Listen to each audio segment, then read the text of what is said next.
Hello friends, welcome back to Kalai semi kitchen. ப்ரெட்டை பயன்படுத்தி நிறைய விதவிதமான சூப்பர் அட்ராக்டிவ் ரெசிபீஸ்லாம் செய்யலாம்.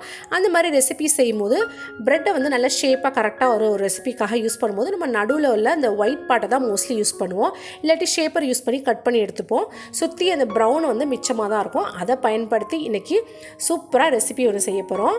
இந்த சைடில் இருக்க அந்த ப்ரௌனெல்லாம் வந்து சிசரை யூஸ் பண்ணி இந்த மாதிரி கட் பண்ணி எடுத்துகிட்டு மிச்சம் அந்த குட்டி குட்டி பீசஸ் இருக்குது இல்லையா, அதை அப்படியே எடுத்து வச்சுக்கலாம் வேறு ஒரு ரெசிபி செய்கிறதுக்கு. ஸ்டவ்வில் ஒரு இடமான பேன் வச்சு ஒரு ஸ்பூன் நெய் சேர்த்துக்கலாம். நெய் உருகினதுக்கப்புறமா நம்ம கட் பண்ணி வச்சுருக்க இந்த ப்ரெட் ஸ்லைசஸ் நீளமாக கட் பண்ணியிருக்கோம் இல்லையா, அதை வந்து நெய்யில் போட்டு அடுப்பு லோ ஃப்ளேம்லேயே வச்சு இதை வந்து பெரட்டி விடுங்க. நல்லா கோல்டன் ப்ரௌனாக ரோஸ்ட் ஆனதுக்கப்புறமா வேறொரு கிண்ணத்துக்கு இதை மாற்றிக்கலாம். தட்டில் 2 spoon powder sugar, 1/2 spoon cinnamon powder பட்டை பொடி சேர்த்துக்கலாம். இந்த பட்டை பொடி சேர்க்குறதுனால ரொம்ப மனமாக டேஸ்ட்டாக இருக்கும் ரெசிபி, ப்ளஸ் உடம்புக்கும் ரொம்பவே நல்லது. இந்த powder sugar plus cinnamon powder ரெண்டையும் நல்லா மிக்ஸ் பண்ணிவிட்டு நம்ம ரோஸ்ட் பண்ணி வச்சுருக்கிற ப்ரெட் ஸ்லைசஸ் அதை வந்து இதில் நல்லா போட்டு கோட் பண்ணி எடுத்துக்கலாம்.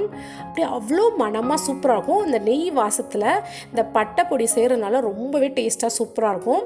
இந்த எல்லா ப்ரெட் ஸ்லைசஸையும் வந்து இப்படி நல்லா பெரட்டி எடுத்து சர்வ் பண்ணிங்கன்னா அப்படியே சுட சுட சாப்பிட்டா அவ்வளோ டேஸ்ட்டாக சூப்பராக இருக்கும். குட்டீஸ் கொடுக்குறதா இருந்தால் கொஞ்சம் அட்ராக்டிவாக கொடுத்தா அவங்க ரொம்ப விரும்பி சாப்பிடுவாங்க இல்லையா. சாக்லேட் சிரப் சேர்த்துக்கலாம், இல்லாட்டி ஸ்ட்ராபெரி சிரப் கூட சேர்த்துக்கலாம். சாக்லேட் சிரப் சேர்த்ததுக்கப்புறமா குட்டீஸ் கொடுத்து பாருங்களேன், இதுதான் இனிமேல் வேணும்னு கேட்பாங்க. அந்த அளவுக்கு டேஸ்ட் சூப்பராக இருக்கும். பட் கொஞ்சம் சூடோடவே கொடுங்க, அப்போ தான் டேஸ்ட் அட்டகாசமாக இருக்கும். இப்போ மிச்சம் மீதி குட்டி குட்டி ப்ரெட் ஸ்லைசஸ் இருந்துச்சு இல்லையா, அதை வச்சு ஒரு ரெசிபி செய்யலாம்னு சொன்னேன் இல்லையா. வேறு ஒன்றும் இல்லைங்க, ப்ரெட் க்ரம்ஸ் தான் செய்யலாம். அந்த சின்ன சின்ன பீசஸ் எடுத்து கடாயில் போட்டு நல்லா அப்படி எண்ணெய் நெய் எதுவுமே சேர்க்காமல் அப்படியே ரோஸ்ட் பண்ணிக்கலாம். ரோஸ்ட் பண்ணதுக்கப்புறமா மிக்ஸி ஜாரில் போட்டு அரைச்சோன்னா சூப்பரான ப்ரெட் க்ரம்ஸ் ரெடி ஆயிடுச்சு. இந்த ப்ரெட் க்ரம்ஸை பயன்படுத்தி நிறைய ரெசிபிஸ் செய்யலாம். எஸ்பெஷலி கட்லெட்டுக்கெலாம் வந்து இந்த ப்ரெட் க்ரம்ஸ் வந்து ரொம்ப மேஜர் ரோல் ப்ளே பண்ணும்.